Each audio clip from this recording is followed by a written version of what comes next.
Kita semua tahu bahwa harta SDA sumber daya alam kita yang namanya nikel dikeduk habis-habisan untuk membuat Tiongkok jadi raja baterai dunia, yang mana harta kita bisa habis tanpa memberikan keuntungan ke bangsa dan negara. Apa buktinya kalau nikel yang dikeduk itu tidak memberikan keuntungan? Buktinya kita saat ini masih cari hutangan bernegaranya. Bisik-bisik di sana-sini di warung kopi sudah jadi pembicaraan umum, namun pejabat yang melindungi perampokan tambang nikel itu terlalu kuat. Jadi tetap saja pengadukan terjadi dan pengiriman dilakukan besar-besaran tanpa kita tahu isinya apa yang dikirim tadi. Mau litium, fero besinya, apapun yang nempel ikutan yang jauh lebih berharga dari nikel, kita tidak tahu. Orang pejabatnya semua baru semua, bernegaranya mana ngerti sih beginian. Kita ilustrasikan. Kalau Anda pedagang, Anda mau beli barang pasti semurah-murahnya. Ingat ya, Tiongkok itu platform berpikirnya adalah pedagang. Jadi kalau beli sesuatu, selain minta harga murah, pasti minta bonus yang banyak. Dalam dunia tambang, pengedukan bahan baku ada di dalamnya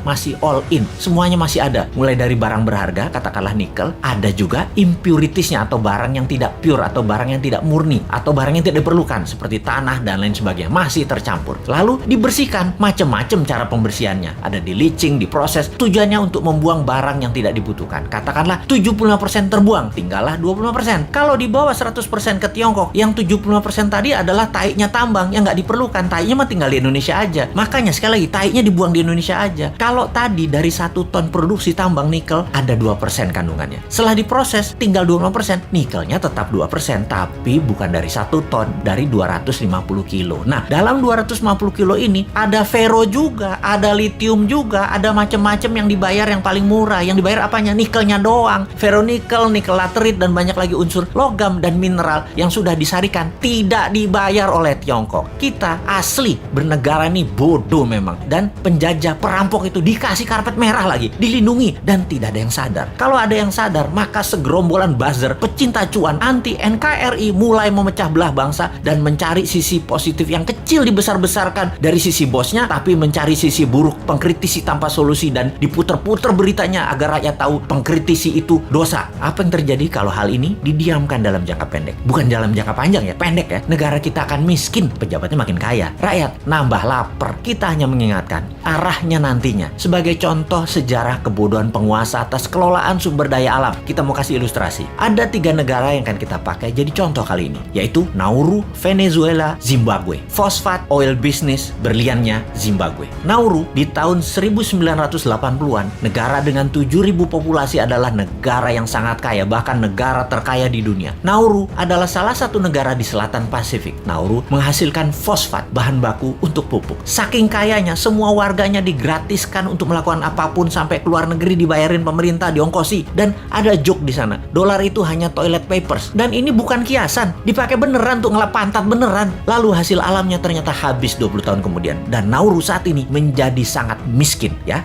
Itulah cerita sederhananya. Venezuela dimanja dengan 95% minyak dan gasnya yang diekspor, membuat negara ini menjadi negara petrodolar. Begitu harga minyak anjlok dan uang hasil ekspor tadi hanya buat foya-foya, bukan untuk membangun sektor lain, Venezuela hyperinflasi dan menjadi negara miskin sekarang. Saat ini ketika harga minyak naik, Venezuela sudah tidak bisa produksi lagi dan tidak ada negara mau beli minyak dari Venezuela. Jadilah Venezuela negara paria, negara setengah gagal. Terakhir, Zimbabwe, penghasil berlian. Begitu tambang berlian habis, pecah perang saudara, ambyar negara Zimbabwe yang tadinya makmur dan menjadi salah satu negara termakmur di Afrika. Kesamaan ketiganya adalah tidak bisa mengelola sumber daya alam dengan baik, dijual murah, dikeduk asing, dilindungi pejabat yang berkuasa pada saat itu. Semoga kita bukan jadi negara yang keempat. Wong pinter semua kok pejabatnya, gak mungkin lah ditipu Tiongkok. Emangnya kayak bos men, bodoh beneran.